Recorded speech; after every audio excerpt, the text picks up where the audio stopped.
To attract attractive people, you must be attractive. To attract skillful people, you must be skillful. To attract committed people, you must be committed. So the whole key to unlock all the treasures, whether it's economic treasures or spiritual treasures, financial, social, personal, every way you can possibly think of, is by your own personal development. And then he added one more, which is so important, and it's probably worth the price of the seminar. Here it is. What you become is much more valuable than what you get. What you become is much more valuable than what you get. The major question to ask on the job is not what am I getting here? The major question to ask on the job is what am I becoming here? Not what am I getting, what am I becoming? So it's very important what you become. Because what you become attracts. If you become cynical, you attract cynicism. What you become attracts. So this whole subject of personal development was so vitally important to me. It changed my life. I was a millionaire by age 31. And that was just the economic part of it. It took me 6 years from age 25 to age 31. It was unbelievable. So, right country, but a refinement of philosophy is what's important. So let's now talk about personal development. The first subject is called the seasons. An understanding of the seasons to illustrate the total aspect of life. One of the best ways to illustrate for your children or for anyone life situations is to use the illustration of the seasons. So let's go through it. Here they are, the seasons. Number one, you cannot change the seasons until you get your own planet. Right? You can't change the seasons. They're set. All of this has been set in motion. But here's the next piece of information. You can change yourself. You can't change the seasons, but you can change yourself. Life and business is like the changing seasons. Frank Sinatra sang, life is like the seasons. So now let's quickly go through the seasons. This is a whole study in itself. But I can just give you a little outline here, some ideas, and you can take it from there and use it in whatever manner that would serve you, as well as to serve your own understanding of time, the passing of time. First, learn how to survive the winter. Speaking of life in its simplest aspect, the first key to learn in your life on the spinning planet is to learn how to survive. Now there's all kinds of winters, right? The winter of the calendar, right? The winter of the actual season. But then there's financial winters and social winters, personal winters. But we understand those because we've all been through them. Barbra Streisand sings, it used to be so natural to talk about forever, but used to be's don't count anymore. They just lay on the floor till we sweep them away. You don't sing me love songs, you don't say you need me, and you don't bring me flowers anymore. A winter song. But we know what those lyrics are about. You know, we've been through those experiences. The winters. Now, here's the key on the winters. Some are long and some are short. Some are easy and some are tough. But they always come right after harvest, right after fall, autumn. So we cannot rearrange the coming of the winters. But here's what we could do. Get stronger, wiser, and better so that we can survive better. And our life will be less eroded by learning to handle the next winter. The next winter of a divorce, the next winter of an illness, the next winter of a death in the family, the next winter of a loss financially, the next winter of a crisis of whatever kind. To be better equipped. So here's the key, to learn the seasons so that you can approach it all in a very intelligent way. For kids, we teach the ant philosophy. The ant philosophy. So for the kids that aren't here, take this home. For the kids that aren't here, the ant philosophy.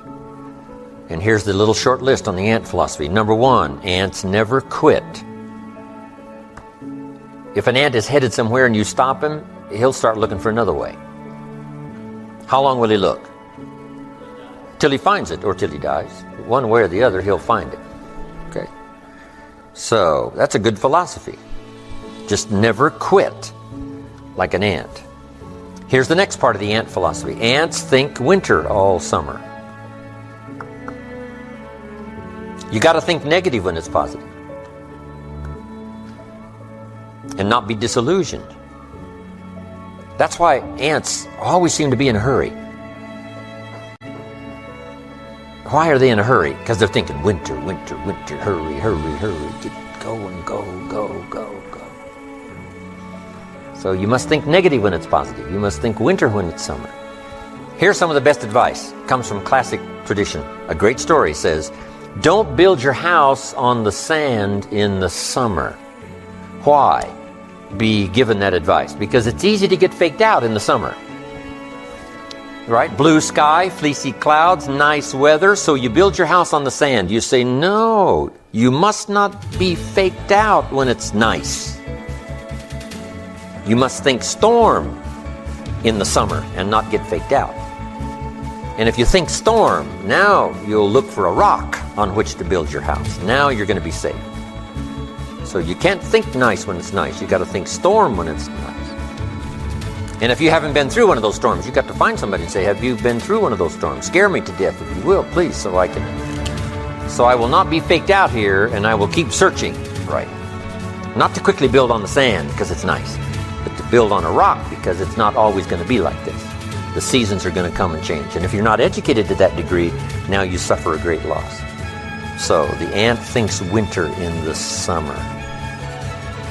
Now here's the next philosophy. I'm sure the ant thinks summer in the winter. The time to think positive is when it's negative. Why? Because the negative won't last long. How long is the winter? Isn't that long? So the ant thinks summer in the winter. This won't last long. We'll soon be out of here. Just hang on. It's not going to take that long. How long is the night? It's only a few hours. Come on. There's never been a double night. Couldn't you make it a few more hours? And the story says, yes, the night just can't last. But sometimes it seems like it's going to last forever. And when you have insomnia, right, it seems like the night will never pass. But I'm telling you, sure enough, it will pass. So learn to think day when it's night. And then you must learn to think night when it's day. An old prophet said, work while it's day, work while it's day, because the night's coming. Right? This was before Thomas Edison and the light. You've got to work when it's day because the night comes when you can't work. Of course, now we can work day and night, but back then you couldn't work when the night came. So you had to get it going, get it in before the night came. So this is a good idea now. Learn to think negative when it's positive. Learn to think storm when there is no storm. Learn to think winter in the summer. But then we must learn to think summer in the winter. We can make it through a few more hours, right? A few more days. It won't be that long. Hang in here.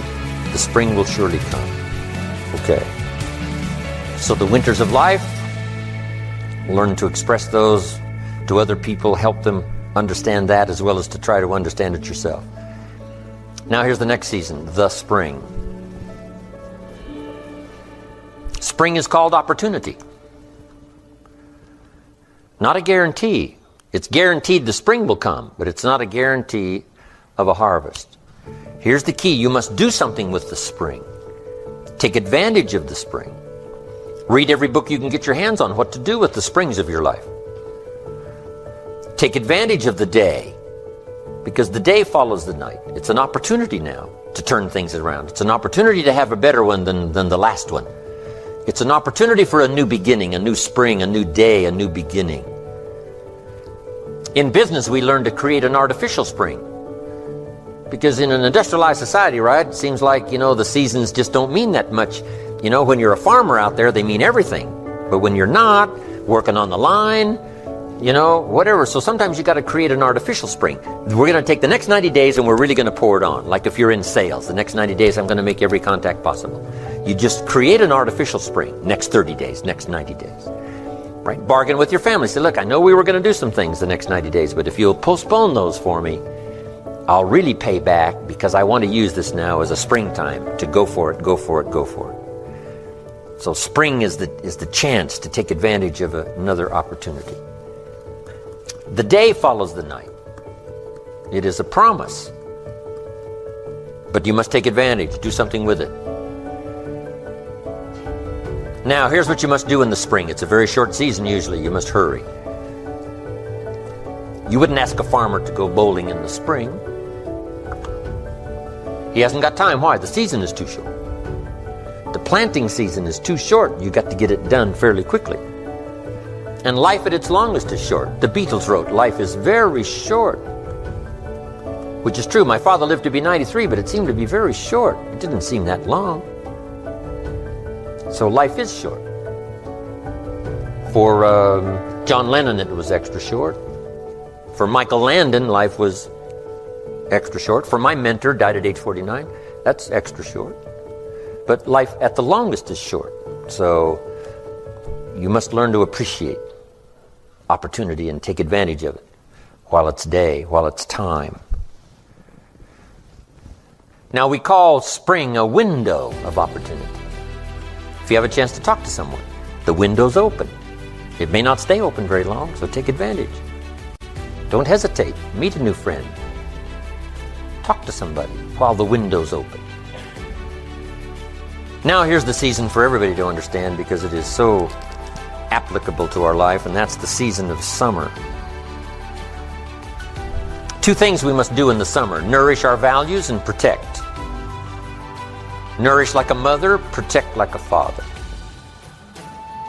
The twin challenges in the summertime help to illustrate life, that we are confronted with both good and evil. Is that the way it should be? You've got to ask somebody a little higher up than me. We could get into probably a pretty great debate. Would there be good without evil? Here's the best answer I've got. In our finite position at the moment, here's the best answer. It doesn't seem like it. It seems like it takes the contrast to make a scenario, to make an adventure. Now remember, we didn't set it up, so. But here's what seems to be the setup. Opposites in conflict. That seems to be the setup for a human adventure. One contesting against the other, vying for the territory. Would there be light without darkness? We probably wouldn't call it light. What gives us the value of one is the contrast of the other. But darkness is always trying to move in and take all the territory. But if you turn on the light, its energy starts to repel darkness. Darkness begins to move away, move away. And the brighter the light, the further away the darkness must move. If you walk into a dark room and turn on the light, the darkness is what? Gone. But here's the point to remember, not very far. The darkness seems to be, yes, it's gone, but it's waiting for its chance. That if light loses its energy, darkness has a chance now to move back in. Here's one of the better realistic illustrations, and that's health and illness at odds in your body. Illness trying its best to drive health into a small corner and occupy the territory. And health trying what? To push illness into a small corner. There's this contest going on. Who's going to occupy the territory? If one stays strong, the other's diminished. If the other gains in power, then the other is diminished. Key. So what you must learn to do is cooperate with the positive side of everything in your body and your life.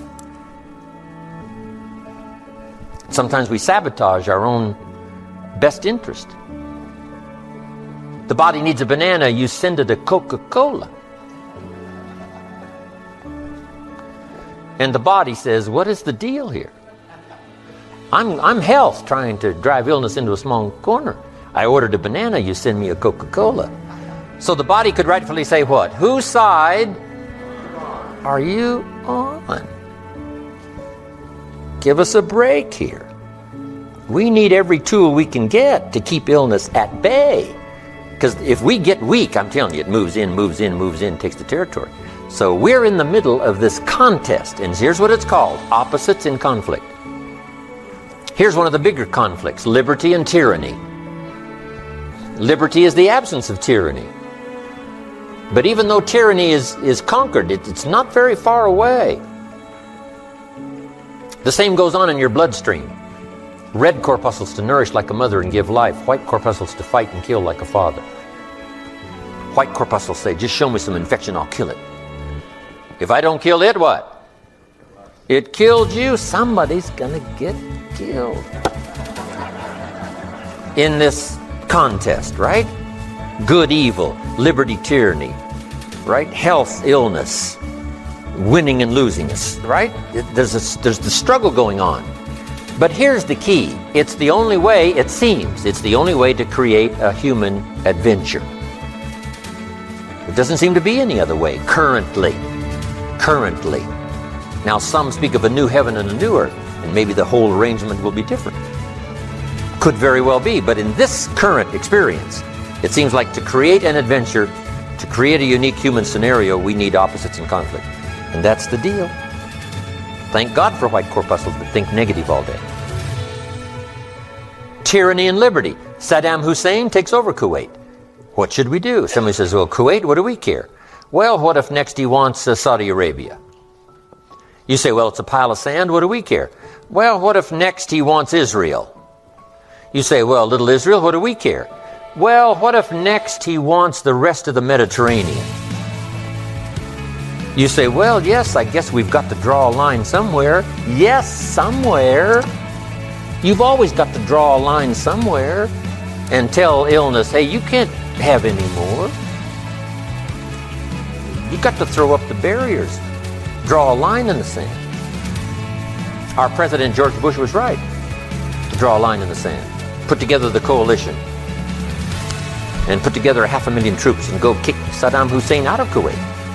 History demanded it. Hired Chief White Corpuscle General Schwarzkopf.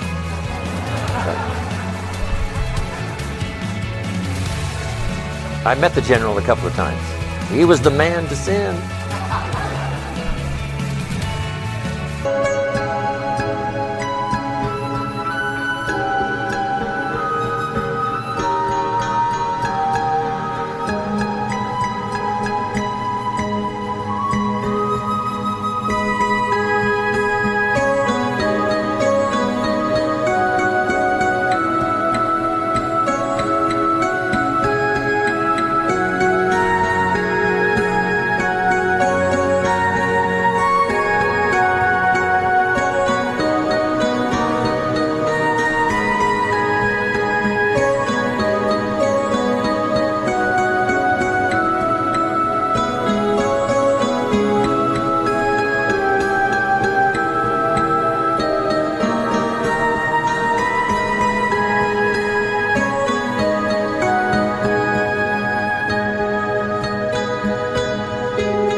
So, liberty and tyranny in a contest. And it's the only way to have a civilized society. Tyranny cannot be rehabilitated. Tyranny can only be restrained. So for Saddam Hussein, we put a no-fly zone on top and a no-fly zone on the bottom. Right, to contain, so that liberty would have a chance. The citizens of the world would have a chance, that the world would have a better chance. And we've got to fight these skirmishes. We've been fighting them forever. We've got to fight them forever. Whether they're inside your own body or whether they're in politics, no matter where they are. We must play this game. We must fight this game. But here's what it creates, a great adventure. Let me give you the ultimate now. Could you win if you couldn't lose? And the answer is no, it doesn't seem like it. You couldn't call it winning. You can't win if you couldn't lose. So that's the deal now. Negative, positive. Would there be negative, positive without negative? No, it doesn't seem like it. It seems like this is the current setup. You know, for the foreseeable future. It looks like it's been that way as long as we can remember and as long as the history tells us. So here's what you want to do if you want the adventure. You must learn to play this game. To work with all the positive forces to defeat the negative forces as early and as soon and as much as possible. To contain the ravages of disease that want to take you early. You got to fight back. You can't just leave it. Somebody says, well, I got my fingers crossed. Not a good philosophy. You got to take your vitamins. You got to do the stuff. You got to do the deal. Jump on the positive side of whatever you want and see if you can't help out in this warfare and this push-shove match. That's the key. So in the summer, here's what you must do. Nourish the plants and the garden. Nourish your values like a mother. Give life. Whatever you start now, you must nourishment and give it life. Don't neglect a new life if you've started a new life. What if you said to a brand new mother, where is your baby? She says, I have no idea. You would say, no, that isn't right. If you start a new life, you must care for it. You must protect it. You must give it life, give it nourishment. Now here's the other part. You must protect it like a father. That's why the old wise man said, we must learn to love and hate. So underline that. You must learn to love and hate. And the illustration he used was, you must learn to love good and hate evil. To deal with the weeds in your garden, you got to hate weeds. You got to hate them enough to what? Kill them. You can't say, well, poor weeds. Say, no, this ain't the deal, poor weeds. Don't go soft on this stuff now. You got to hate evil. You got to hate the weeds that are out to destroy your garden and rob your children of the nourishment they deserve. So here's the deal. Love like a mother, hate like a father. And here's the rest of it. Give life like a mother and take life like a father. You've got to take the life of the weeds or they will take the life of your garden. Somebody's going to get killed. Remember?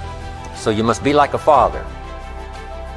Any father would say to whatever threatens his family, take 3 more steps toward this family, you'll cease to exist.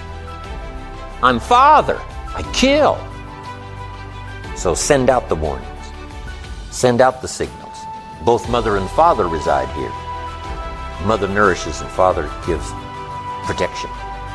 And yes, it's possible to love like a father and hate like a mother, just so you get both done. In fact, nothing more dangerous than an angry mother, especially in the animal kingdom. Mess with Mama Bear's cubs, if you're a threat to her cubs, she'll kill you. That's that female mother instinct. Kill first, talk later. Okay, you got that now? This is good advice. We're going to learn in communication shortly. You got to learn to put love and hate in the same sentence, because it's vitally important. Sometimes you must say to your children what? I love you, but I hate what's going on. They got to know what you love and what you hate. You don't hate them, but you hate what's going on. You hate the dangers. So, learn the good, evil. Summertime. Now, here's the greatest battle in the mind. Here's what you must not become in the summer in your mind. A victim of yourself. What is that insidious voice inside your own head that says, you're too short, it'll never work for you, you're too tall, right? It's over for you, right? It's never worked for you before. What gives you any idea that it'll work for you now? You've never been able to rise up and take charge of your life. What makes you think you can do it now? There's going to be too many obstacles out there. You'll never overcome them all. What is that insidious voice? It's the same game going on inside your head that's going on in the world. Liberty and tyranny in a push-shove match. And here's what you've got to do. Cooperate with the positive side of your life and let faith drive out doubt. Right? Let winning drive out losing. Let positive drive out negative. But you've got to get into the contest.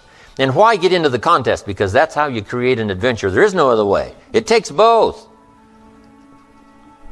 You've got to learn to laugh, yes, but that's not what the wise men only said. You can't just learn to laugh and keep on laughing. No, that's silly. It says there's also a time to cry. You've got to learn to both laugh and cry. Then it said you must be so sophisticated as not to laugh when it's time to cry. Then it further says you must learn to laugh with those that laugh and learn to cry with those that cry. That now gives you an understanding of what life is all about. Sadness and joy, the contest, the difference. And yet it creates the adventure. What if you went to listen to the symphony orchestra and the symphony only played little happy high notes all evening, just little pleasant happy high notes? How much of that could you take? Say no, don't you want to hear the crash of the cymbals that scares you to death? Don't you want to hear the minor key of the music that shows you the tragedy as well as the triumph? And the answer is yes, play me the whole orchestra. I can handle it. Because that's what life is all about. Positive, negative. What if the minister only prayed happy prayers every Sunday? How much of that could you take? Happy, happy, every Sunday, happy, happy. How much could you take?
Who's going to pray angry prayers?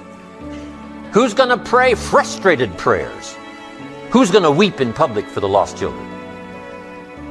It takes both. You got to weep with those that weep and laugh with those that laugh. You got to have this full understanding of the game. You got to understand the highs and the lows, the tragedy and the triumph.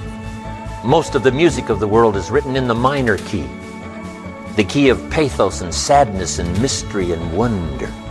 You can't eliminate that from your life. It takes both to create an adventure. But here's the adventure: to overcome the evil, to put evil in its place. Just like in your mind, you've got to stand guard at the door of your mind and see if you can't suppress, see if you can't do battle with the negative forces. Don't become a victim of yourself. Beware of the thief on the street that's after your purse, but also beware of the thief in your mind that's after your promise. And see if you can't engage in this mental contest and win the day. That's the summer. Now here's one more season, and that's the season of harvest. Here's the key to remember harvest time. In due season, in due time, when it's time. And part of this is to develop the patience so that when it's time, it will come. But you cannot be impatient. Patience is part of the game here. You can't plant the seed and 2 or 3 days later dig around and say, where's my crop, where's my crop? You say, no, come on, that's foolish. It will take you away to some safe place. You got to plant and what? You got to plant and wait and exercise patience. And then when it comes time, you give it nourishment and you give it care and you give it protection, and then you got to wait some more and you got to wait some more and you got to wait some more. But here's what it says, in due time, in due season, when it's ready, when it's time for you, whatever it is, financially, socially, personally, economically, whatever the time, when it's time, your harvest will come. The old wise man said what? Run the race, and the prize will be yours if you don't faint. And sometimes, in the summer, it's easy when the sun is hot to faint, to spend less time. But if you faint not, if you're there ready after this activity of summer, do the summer work. Just make the little note. Do the work of summer. Nourishing, protecting. Whether it's family, whether it's business. The work of summer. Now, the harvest. Here's the key now to harvest, to wisely use the resources. When your harvest comes now, you can't blow it all. You can't spend it all. You can't live it all up. Remember the 2 parts to life. 1, the full development of all your potential. 2, the wise use of all your resources. Tomorrow, one of our major subjects is going to be the management of time. Time management. If we have time, we'll go through that. It was said I'm going to cover procrastination, but I've decided to put that off till tomorrow. The management now of your resources when they come. An ancient story says they took the 7 years of plenty and they didn't live it all up. Make the note. You must take the 7 years of plenty and not live it all up. What did they do? They used the 7 years of plenty to get ready for the next 7 years of famine. The first 7 to prepare for the next 7. We'll talk more about that tomorrow under financial independence. So the subject of the seasons, so vital, so important. Such a great illustration to almost every life situation you can think of. It'll help your kids, it'll help your business, it'll help your management people, your sales people, everybody. This could be one of our best seasons in terms of the world. The turning of the century, everybody's thinking about the year 2000. A new century, a new millennium, a new beginning, a new chance, a new opportunity for world cooperation, national, international cooperation. What can we do to play our small part in the whole wide-ranging scheme of things? It's good that everybody's thinking about this. This could be a new time, a new chance, a new opportunity, right?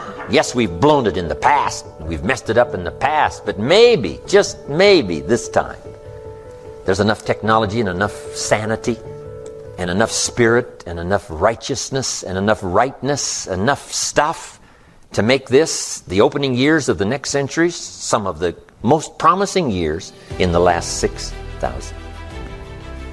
Wow. Now make these quick notes and we're going to take a break. The 4 steps to success.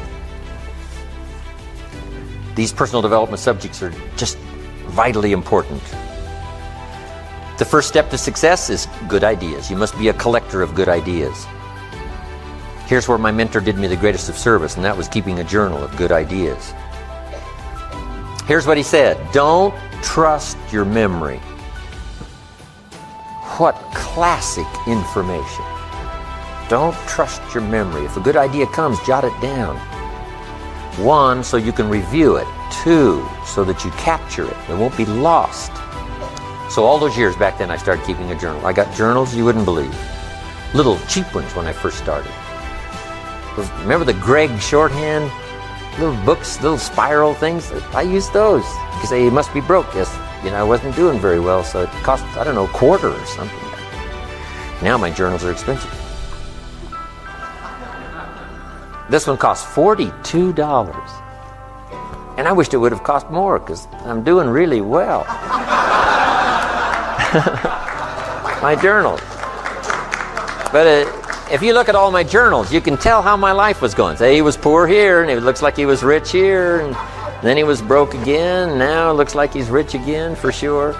So, but here's the key, and we'll talk about this more also under time management. Something to pass on to the next generation. The collection of ideas that made you healthy.